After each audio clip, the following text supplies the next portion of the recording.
On June 9th and 10th, the China-US trade talks were held in London.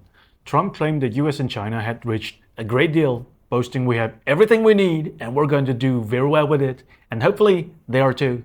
However, Reuters immediately punctured this bluff, pointing out that the agreement reached that day did not solve the most critical issue for the US. While China accelerated export approvals for some rare earth used in producing civilian vehicles, it made no concessions whatsoever on rare earth magnets used in manufacturing fighter jets and missiles. Analysis by Bloomberg further indicated that even this limited progress, the US had to roll back a promised crackdown on visas for Chinese students. Clearly, this not only exposed once again the US's difficulty in shaking its dependence on Chinese rare earth, but also signaled that the days when Trump could get something for nothing solely through maximum pressure tactics are over.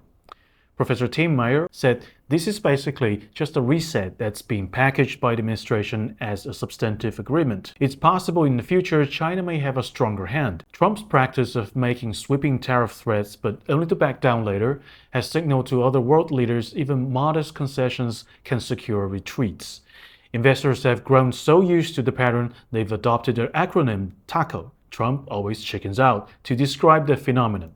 So, was the London negotiation merely a simple case of treading water as described by Western media?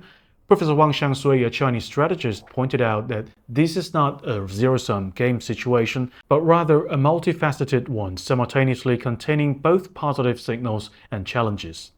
Cautious optimism is warranted because both sides made partial compromises, resulting in a phased easing of trade friction. On core issues, neither China nor the US made fundamental concessions, preserving ample room for maneuver in the next round of competition. For instance, the US side intends to ease export restrictions on non-high-end technologies like chip-making equipment for processes above 14 nanometers, jet engine parts, and ethane, while maintaining bans on AI chips and advanced lithography machines. China agrees to issue temporary 6-month export licenses for civilian-use rare earths like dysprosium and scandium to US automakers, among others, while simultaneously establishing a rare earth flow tracking system. Therefore, the London Agreement might just be an intermission, after which the prolonged competition and strategic maneuvering will resume. From a positive perspective, the two sides preliminarily reached a consensus on implementing the Geneva Framework. This sets a good precedent for the institutionalization of the dialogue mechanism, helping to provide a buffer for subsequent negotiations and promote rule coordination in areas like green technology standards.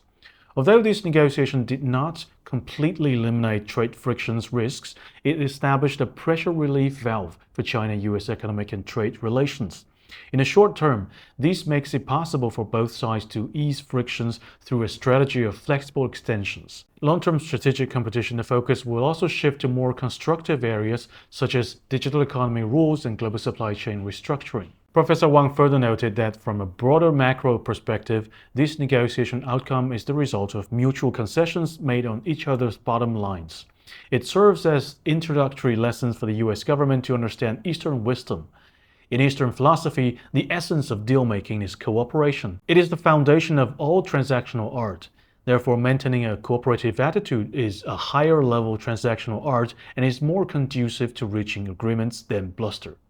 Prior to this, although China consistently emphasized that the Pacific Ocean is vast enough to accommodate the simultaneous development of both China and the US, America seemed unwilling to accept this goodwill.